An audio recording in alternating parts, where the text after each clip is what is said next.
Hello friends, welcome to study tricks. दोस्तों, इस video में हम देखेंगे रेलवे ग्रुप डी एग्ज़ाम में 6 सितंबर को फर्स्ट शिफ्ट में जीके और जीएस में कौन कौन से क्वेश्चन पूछे गए थे। दोस्तों, ये सारे ही क्वेश्चन मेमोरी बेस्ड क्वेश्चन है और अगर आप लोग नेक्स्ट शिफ्ट या 2-4 दिन में जब भी एग्ज़ाम देने जा रहे हैं तो इनसे रिलेटेड ही तैयारी करके जाएं, क्योंकि इनसे रिलेटेड ही क्वेश्चन पूछे जा रहे हैं। दोस्तों, क्वेश्चन पेपर का लेवल लगभग समान रह रहा है, ऐसा नहीं है कि बहुत ज़्यादा परिवर्तन हो और उनसे मिलते जुलते ही क्वेश्चन पूछे जा रहे हैं। इसलिए आप जितना भी एनालिसिस है उसे देख लेंगे तो आपको बहुत ज़्यादा अपने एग्ज़ाम में हेल्प मिलेगी। फ्रेंड्स, अगर आपको इसका पीडीएफ लेना है तो टेलीग्राम चैनल को ज्वाइन कर सकते हैं। वीडियो के खत्म होते ही आपको इसका पीडीएफ प्रोवाइड करा दिया जाएगा। चलिए देख लेते हैं फर्स्ट शिफ्ट में कौन कौन से क्वेश्चन पूछे गए थे। दोस्तों, पहला क्वेश्चन पूछा गया था, भारतीय भाषा संस्थान कहाँ स्थित है। तो दोस्तों, जितने भी इम्पोर्टेंट मुख्यालय और संस्थान हैं इनके बारे में आप अच्छे से पढ़ के जाएँ, इनसे भी आपको क्वेश्चन देखने को मिल रहे हैं। तो ये कहाँ पर स्थित है? मैसूर के अंदर। अगला क्वेश्चन पूछा गया था, IPL 15 का आयोजन कब हुआ। तो इसमें ईयर दे रखा था, अलग अलग ऑप्शन थे, 2020, 2021 इस तरह के थे। तो अगर आपको IPL का क्रम पता होगा, इसका आसानी से आपने आंसर लगा दिया होगा। तो आपको ध्यान रखेंगे, अगर नेक्स्ट शिफ्ट में एग्ज़ाम देने जा रहे हैं तो इस तरह का ऑर्डर भी ध्यान रख के जाएँ। तो इसका ऑप्शन हो जाएगा 2022। अगला क्वेश्चन देखते हैं, मौलिक कर्तव्य किस अनुच्छेद में दिए गए।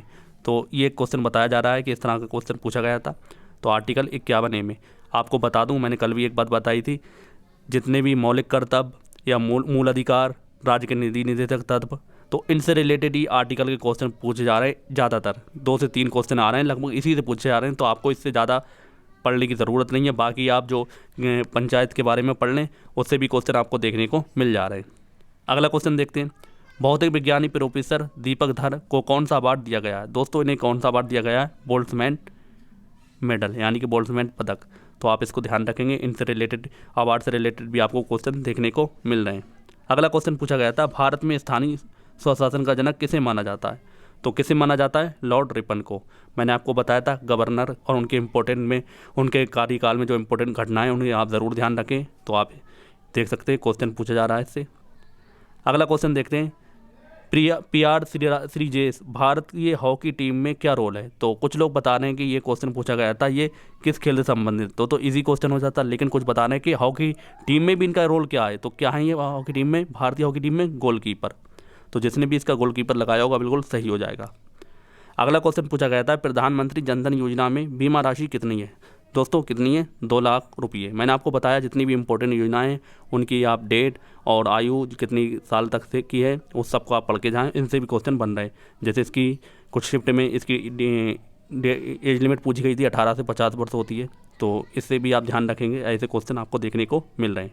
अगला क्वेश्चन पूछा गया था, पंचायतों के लिए 1989 में कौन सी समिति बनी थी। दोस्तों, कौन सी समिति बनी थी? ये बनी थी PK थुंगन समिति। मैंने आपको बताया है, पंचायती राज व्यवस्था को आप अच्छे से पढ़ लें, उससे आपको 2 से 3 क्वेश्चन हर शिफ्ट में देखने को मिल रहे हैं। चाहे समिति से पूछ लें या डेट से पूछ लें या उसके स्तर के बारे में पूछ लें, तो आप इसको ध्यान रखेंगे। अगला क्वेश्चन आपसे पूछा गया था, कौन सा सही है। तो इसमें मिलान करना था, टमाटर का ऑक्जेलिक अम्ल था, नींबू था, इसके सामने साइट्रिक अम्ल था और एक था बिच्छू का डंक जिसमें फॉर्मिक अम्ल दे रखा था, वो मैं लिखना भूल गया। तो आप इसे ध्यान रखेंगे, इस तरह से मैच करने के लिए ये क्वेश्चन पूछा गया था। तो अम्ल के बारे में भी आप अच्छे से पढ़ के जाएँ। अगला क्वेश्चन देखते हैं, कायिक प्रवर्धन कौन नहीं करता है। तो इस तरह के ऑप्शन दिए गए थे, आम, गुलाब, अंगूर, गन्ना। बहुत सारे लोग इसका आंसर गन्ना बता रहे हैं, लेकिन मेरे हिसाब से इसका आंसर आम होना चाहिए। तो इस तरह के क्वेश्चन आपको थोड़ा डीप में भी देखने को मिल रहे हैं। ये बायोलॉजी से क्वेश्चन पूछा गया था। अगला क्वेश्चन देखते हैं। अगला क्वेश्चन पूछा गया था, सिगरेट पीने से शरीर का कौन सा भाग खराब हो जाता है। दोस्तों, इसके ऑप्शन नहीं मिल पाए, लेकिन जो पता, इससे सिगरेट पीने से जो हमारे शरीर पर प्रभाव पड़ता है तो क्या होता है? फेफड़े खराब हो जाते हैं। अब इसके ऑप्शन के हिसाब से हो सकता है अलग ऑप्शन कोई दिया हो, तो आप ध्यान रखेंगे। इस तरह के क्वेश्चन भी आपको एग्जाम में देखने को मिल रहे हैं। अगला क्वेश्चन पूछा गया था, जाइलम का फिगर देकर उसके किसी भाग के बारे में पूछा गया था। दोस्तों, फर्स्ट शिफ्ट में कुल 2 फिगर से रिलेटेड क्वेश्चन पूछे गए थे, जिसमें उसके भाग के बारे में आपको बताना था। तो आपको इसके बारे में अच्छी सी नॉलेज होना चाहिए, तो ही फिगर का आंसर आप देख पाएंगे। अगला क्वेश्चन पूछा गया था, TB दिवस कब मनाया जाता है। इजी क्वेश्चन था, हर कोई करके आया होगा, 24 मार्च को। तो इम्पोर्टेंट दिवस और जो इम्पोर्टेंट बुक्स भी उनके बारे में भी पढ़ लें, एक आध क्वेश्चन उनसे भी देखने को मिल जा रहा है। अगला क्वेश्चन पूछा गया था, ऋग्वेद का स्रोत क्या है। अब इसके भी मुझे ऑप्शन नहीं मिल पाए, लेकिन जो मेरे हिसाब से इसका अगर ऑप्शन सनातन धर्म दिया होगा तो बिल्कुल सही होगा। तो आप इसको ध्यान रखेंगे, इस तरह के क्वेश्चन आपको एग्जाम में देखने को मिल रहे हैं। अगला क्वेश्चन पूछा गया था, सरदार वल्लभ भाई पटेल ने गुजरात में कहाँ आंदोलन किया था। दोस्तों सरदार वल्लभ भाई पटेल ने कहाँ पर आंदोलन किया था, बरदौली में। तो इसके अलग अलग ऑप्शन हो सकते हैं, अगर बरदौली ऑप्शन होगा बिल्कुल सही माना जाएगा। अगला क्वेश्चन देखते हैं, कीटोन का फॉर्मूला पूछा गया था। कीटोन का फॉर्मूला दोस्तों जनरली ये होता है C और ये। अब इसमें ये बन नहीं पाया लिखने में, तो इस तरह का मैंने बना दिया है। तो आप देख सकते हैं केमिस्ट्री में थोड़ा डीप में भी क्वेश्चन पूछ लिए जा रहे हैं। अगला क्वेश्चन पूछा गया था, 10 ओम, 15 ओम, 30 ओम शेरली-क्रिम संयोजन है, तुल्य प्रतिरोध क्या होगा।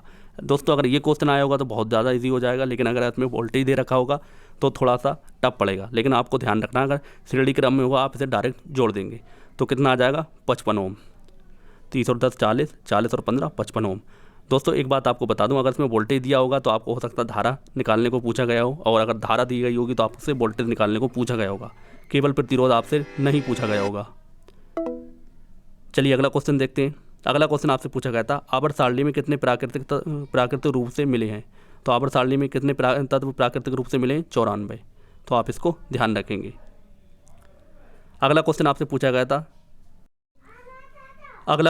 गया था, धावन सोडा का रासायनिक सूत्र क्या है। दोस्तों आप देख सकते हैं NO2CO3 10H2O। तो इस तरह के क्वेश्चन हर शिफ्ट में आपको देखने को मिल रहे हैं। कभी धावन सोडा सा पूछ ले रहे हैं, कभी प्लास्टर ऑफ पेरिस का पूछ ले रहे हैं।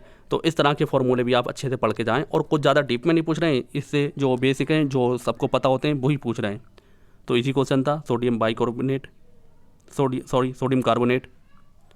अगला क्वेश्चन पूछा गया था, कर्नाटक में सर्वाधिक मात्रा में पाई जाने वाली धातु कौन सी है। दोस्तों कौन सी है, हेमेटाइट। इसके अलग अलग ऑप्शन हो सकते हैं, अगर जहाँ पर हेमेटाइट दे रखा होगा तो बिल्कुल सही माना जाएगा।